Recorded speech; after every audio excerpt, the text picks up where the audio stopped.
నమస్తే, welcome to special drive. నేను శ్రీకాంత్. ఆమ్ Aadmi party ఒక సంచలన నిర్ణయం తీసుకుంది. ఎంపీ రాఘవ్ చద్దా పైన వేటు వేసింది. పార్టీ నుంచి ఒక రకంగా అనధికారిక సస్పెన్షన్ అనే చెప్పాలి. తనకు లోక్సభలో తనకు మైక్ ఇవ్వద్దు, డెప్యూటీ ఫ్లోర్ లీడర్గా ఆమ్ ఆద్మీ పార్టీ నుంచి ఉన్నటువంటి వ్యక్తికి మైక్ ఇవ్వద్దంటూ కూడా ఏకంగా లేఖ రాసింది. సో రాఘవ్ చద్దా విషయంలో ఎందుకు ఇంత సంచలన నిర్ణయం ఆమ్ ఆద్మీ పార్టీ తీసుకోవాల్సి వచ్చింది? ఎక్కడ క్లాష్ వచ్చింది? రాఘవ్ చద్దా దేశానికి పరిచయం అక్కర్లేనటువంటి పేరు. గిగ్ వర్కర్ల పైన, డెలివరీ బాయ్స్ పైన వాళ్లకు సామాజిక భద్రత లేదన్నటువంటి అంశాన్ని లేవనెత్తడం జరిగింది. మనందరం వాడేటువంటి మొబైల్ ఫోన్ విషయంలో రీఛార్జ్ 28 రోజులు కాకుండా ఒక క్యాలెండర్ డేట్ ఉండాలన్నటువంటి అంశాన్ని మెన్షన్ చేశారు. అట్లాగే తండ్రులకు సెలవు కావాలన్నటువంటి విషయాన్ని కూడా మెన్షన్ చేయడం జరిగింది.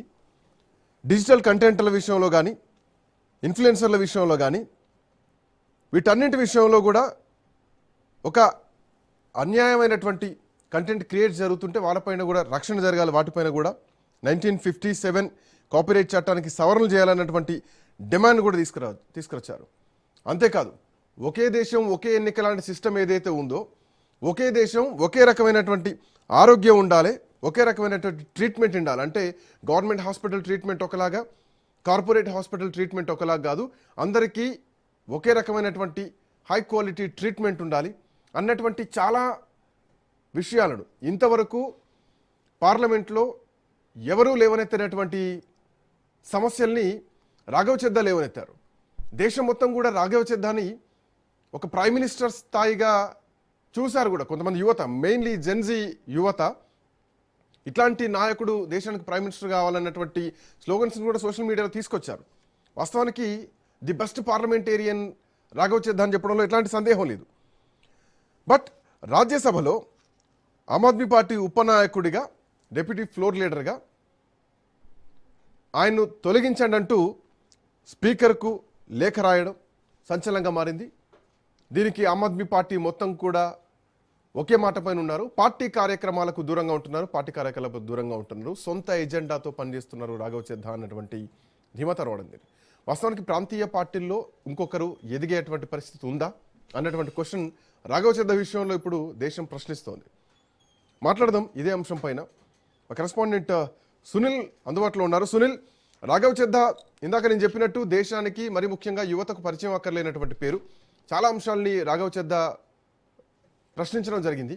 మొబైల్ రీఛార్జ్ల విషయం కానీ, డెలివరీ బాయ్స్ సంబంధించిన గిగ్ వర్కర్ల విషయం సంబంధించినటువంటి విషయం కానీ, హెల్త్కి సంబంధించినటువంటి విషయం కానీ, సెలవులకు సంబంధించినటువంటి విషయం కానీ చాలా అంశాలు లేవనెత్తారు. బట్ ఇట్లాంటి ఒక బెస్ట్ పార్లమెంటేరియన్, ఈవెన్ వ్యక్తిగతంగా హీఈస్ ద బెస్ట్ అనే చెప్పాలి.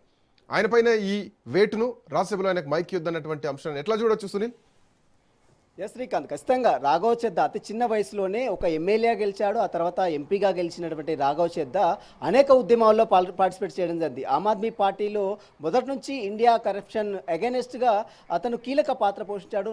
అదేవిధంగా నేషనల్ సంబంధించినటువంటి అంటే జాతీయ రాజకీయాల్లో చాలా చురుగ్గా అతి చిన్న వయసులోనే చురుగ్గా పాల్గొన్నటువంటి వ్యక్తి రాఘవ్ చద్దా. ఇటీవల కాలంలో మనం చూసాం, నిన్న Aam Aadmi Party Rajya Sabha floor leader, deputy floor లీడర్గా అతన్ని పదవి నుంచి తొలగించడం పట్ల రాఘవ్ చద్దా ఒక్కసారిగా సోషల్ మీడియా వేదిక ద్వారా అతను ఒక పోస్ట్ని, వీడియోని విడుదల చేయడం జరిగింది. ఎక్కడ కూడా కేవలం ప్రజా సమస్యల గురించి, ప్రజా ఉద్యమాల గురించి మాత్రమే తాను అటు రాజ్యసభలో స్పందించాడు. కానీ ఎక్కడ కూడా తాను వ్యక్తిగత విషయాలపై మాత్రం ఎక్కడ కూడా స్పందించలేదు.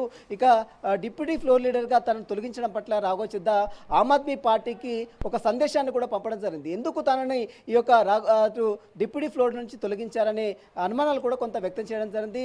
అతి చిన్న వయసులోనే ప్రజా ఉద్యమం కోసం యువకులకు సంబంధించినటువంటి యువతకు సంబంధించినటువంటి విషయాలు కావచ్చు, అదేవిధంగా కొన్ని ప్రధాన సమస్యలు గిగ్ వర్కర్లకు సంబంధించిన అంశాలు కావచ్చు, ఇటీవల కాలంలో అనేక అంశాలపై కూడా అటు రాజ్యసభలో స్పందించినటువంటి వ్యక్తి, ఒక ఎంపీగా స్పందించిన వ్యక్తి రాఘవ్ చద్దా. ఆమ్ ఆద్మీ పార్టీలో కొంత గ్యాప్ వచ్చిందని చెప్పవచ్చు. ఎందుకంటే ఢిల్లీ లిక్కర్ స్కామ్ కేసు తర్వాత అటు కేజ్రీవాల్ అరెస్ట్ అయిన తర్వాత కొంత రాఘవ్ చద్దాకు, అదేవిధంగా కేజ్రీవాల్కు కొంత గ్యాప్ వచ్చినటువంటి మాట మాత్రం ఖచ్చితంగా వాస్తవం అని చెప్పాలి. ఎందుకంటే నిన్న అతని డిప్యూటీ ఫ్లోర్ లీడర్గా తొలగించడం, ఆ తర్వాత ఎందుకు అతన్ని తొలగించాల్సి వచ్చింది? హుటాహుటిన ఒక యువకుడు అదేవిధంగా అతి చిన్న వయసులో ఎంపీగా ఉన్నటువంటి వ్యక్తి అతను వ్యవహార శైలి మాట శైలి కూడా చాలా బాగా ఉంటుంది. అదేవిధంగా ప్రజా సమస్యల గురించి ప్రతినిత్యం కూడా రాజ్యసభలో మాట్లాడుతూ వస్తున్నటువంటి రాఘవ్ చెద్దాని ఆమ్ ఆద్మీ పార్టీ వ్యవహార శైలి మొత్తం కూడా అటు రాజ్యసభ వేదిక ప్రజల్లో ప్రజా సమస్యల మీద కొట్లాడుతున్నటువంటి రాఘవ్ చెద్దాని ఎందుకు డిప్యూటీ ఫ్లోర్ లీడర్గా పదవి నుంచి తొలగించాల్సి వచ్చిందనేది దేశవ్యాప్తంగా ఇప్పుడు ఒక ప్రధానంగా రాజకీయంగా మాత్రం తీవ్ర చర్చకు దారితీసిన పరిస్థితి కనబడుతుంది. కొన్ని విమర్శలు కూడా వస్తున్నాయి. రాఘవ్ చెద్దా మరి బీజేపీ లీడర్లతో టచ్లో ఉన్నారని ఒక విమర్శలు కూడా రాఘవ్ చెద్దాకు వస్తున్నాయి. కాబట్టి మరి దీనికి సంబంధించిన విషయంలో ముందు ఎలాంటి నిర్ణయం తీసుకుంటుంది అనేది కూడా చూడాల్సి చెప్పవచ్చు. ఎందుకంటే అతి చిన్న వయసులో ఇండియా కరప్షన్ అగెనెస్ట్గా అతను అనేక ఉద్యమంలో పాల్గొన్నాడు. ప్రత్యక్షంగా అతను పార్టిసిపేట్ చేసినటువంటి తీరు కూడా మనం చూస్తాం. ఆ తర్వాత 2020లో ఢిల్లీ రాజేంద్ర నగర్ ఎమ్మెల్యేగా గెలిచాడు. ఆ తర్వాత 2022 పంజాబ్ ఎంపీగా పోటీ చేసి గెలిచాడు. అతి చిన్న వయసులో ఎంపీగా వచ్చిన తర్వాత అతనికి ఆమ్ ఆద్మీ పార్టీ డిప్యూటీ ఫ్లోర్ లీడర్గా ఇవ్వడం, అతి చిన్న వయసులో అతను అంటే చాలా స్పష్టంగా అనేక అంశాలపై కూడా రాజ్యసభలో స్పందించినటువంటి రాఘవ్ చెద్దాను డిప్యూటీ ఫ్లోర్ లీడర్ పదవి నుంచి ఎందుకు తొలగించారనేది మాత్రం చర్చ మాత్రం కొనసాగుతుంది. దీనికి సంబంధించిన విషయంలో మున్ముందు ఆమ్ ఆద్మీ పార్టీ ఏ రకంగా ముందుకెళ్తున్నది కూడా రాజకీయంగా మాత్రం తీవ్ర చర్చ మాత్రం కొనసాగుతుంది. Srikanth. Right, thank you Sunil.